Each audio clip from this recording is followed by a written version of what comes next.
Canada's Port of Vancouver in Vancouver, British Columbia, once overflowing with trade coming in from the United States, has seen a dramatic drop in demand for American products here.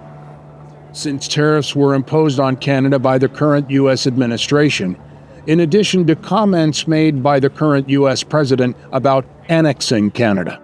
What I'd like to see, Canada become our 51st state. We give them protection, military protection. We don't need them to build our cars. I'd rather see Detroit or South Carolina or any one of our Tennessee, any one of our states build the cars. They could do it very easily. We don't need them for the cars. We don't need them for lumber. We don't need them for anything. We don't need them for energy. We have more energy than they do. We don't need them for energy. So I say, why are we doing this? Why are we willing to lose between $100 billion and $200 billion a year? We don't need that. As a state, it's different. As a state, it's much different. And there are no tariffs. To give you an idea of just how upset Canadians are with the U.S. administration, thousands of tons of American-made food products and produce have been removed from Canadian stores, according to the Canadian government. Thrown out. Some of it showing up at local food banks that have had to work quickly to give food away to people in need before the food spoils. Says Peter Sinclair, Executive Director of Loaves and Fishes Community Food Bank, here in the town of Nanaimo on Vancouver Island. When the tariffs first came in, there was a mountain of American produce. And so when the tariffs were put in place, Canadians made the decision that they didn't want to purchase American-made products. And so much of the produce that we had consumed here in Canada came out of the States. Product of USA, head of lettuce. And so consumers were making choices to not purchase that produce. I think there is a real sense among Canadians that we're being treated unfairly by a country that has been a friend and ally for many years. And we're making decisions to, I would say, respectfully disagree with what's going on. Canadian economist Mark Lee, like many critics of U.S. tariffs in Canada, describes them as an attack on Canada's economy, or worse.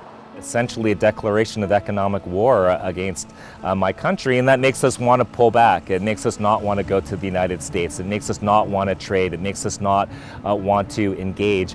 Many Canadian residents here have canceled travel plans to the United States. One of them, Connor McGuckin. We're canceling our trips. We're not going to America for another few years. Another day to continue on.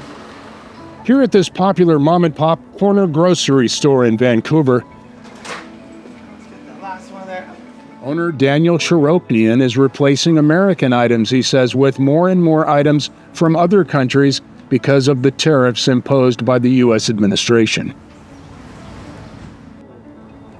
No one knows what their stance on anything is because they state something and then they immediately change their mind on it. They put a hold, a moratorium, they delay it, so no one knows. So in that regard, this just reinforces us as Canadians to be, unfortunately, to be not as reliant on American made or sourced products. He says the price of American food items still selling here have increased as much as 15 to 20% so far. We're going to probably see an average increase of about, I would say, between 15 and 20%. You're just getting me something nice for you in the big one, that's all. So now businesses like his are looking for other trade partners in Europe, Asia, and Mexico.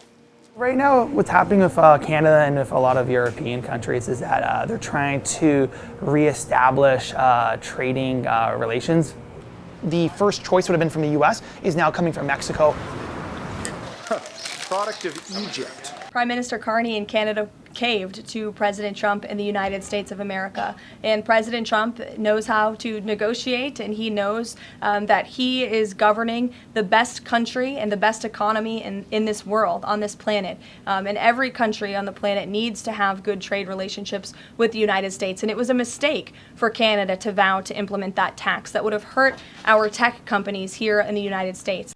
Back here at Loaves and Fishes Community Food Bank, employees and volunteers working here across the board say U.S. tariffs have negatively impacted their lives. How have the tariffs impacted you as a consumer, Diane?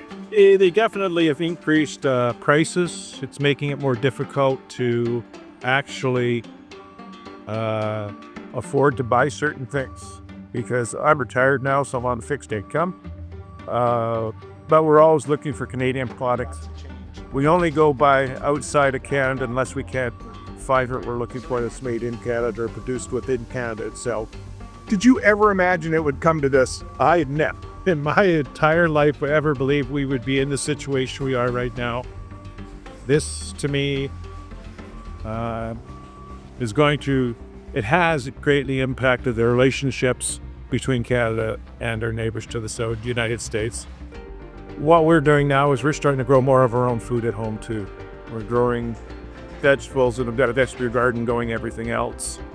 I just hope this tariff war ends soon and we can try to rebuild our relationships we have with the people downstate. I thought that they were our ally, and we depended on them. And now?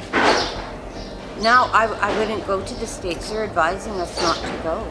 Carmen Fletcher says her son lost his job as a machinist because of the tariff war.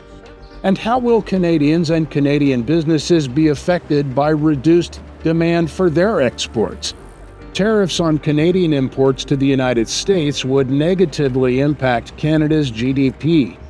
Canadian exports to the U.S. represent roughly 20% of its GDP, and the tariffs could lead to a 2.5% to 3% decline in GDP. Canadian households may face annual costs of around $1,900. The Canadian government is estimating that Vancouver, British Columbia will face thousands of job losses and a possible $43 billion drop in gross domestic product over the next 4 years because of the tariff war. The Port of Vancouver forecast to see a decrease in business.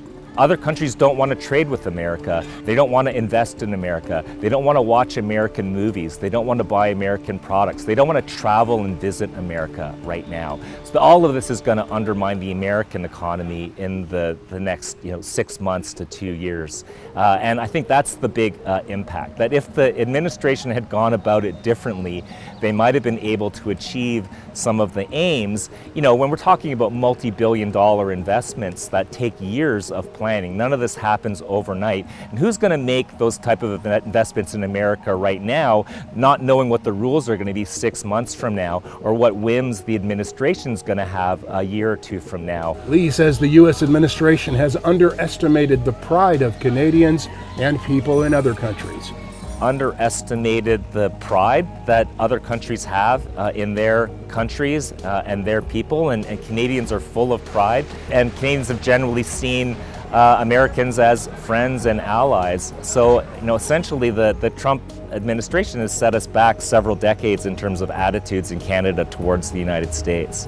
Canada is prepared to go on its own, to deepen our own markets, to build our own economy, to diversify our trade relationships, and to engage in other types of industrial policies that effectively decouple us with the United States. And we would like to continue going forward with our long-term partners, the United States, but increasingly that looks a very hard relationship to manage in the context of the Trump administration, not even just so much what they believe, but not knowing exactly what the rules of the road are going to be in the future. In a negotiation, you don't get little elements of it. You get an end to a negotiation.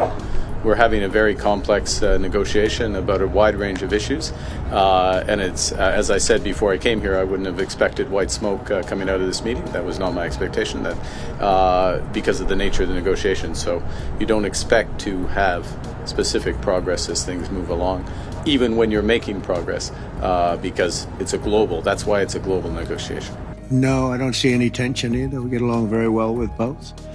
They just got to pay a little more money, They're just they're getting away with things that they shouldn't be, and they understand. We had a great meeting today, actually, with the new Prime Minister, who's a terrific guy.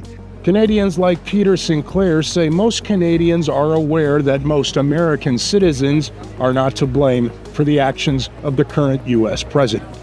I think Canadians are smart enough to recognize that the actions of one particular president don't necessarily represent the opinion of every American. And I know for myself, I have met many fine Americans, and there's always been a culture in Canada, you know, to kind of be suspicious of Americans. And I grew up in a family that, you know, taught us that no, Americans have done a lot of good things, and there are a lot of good people there.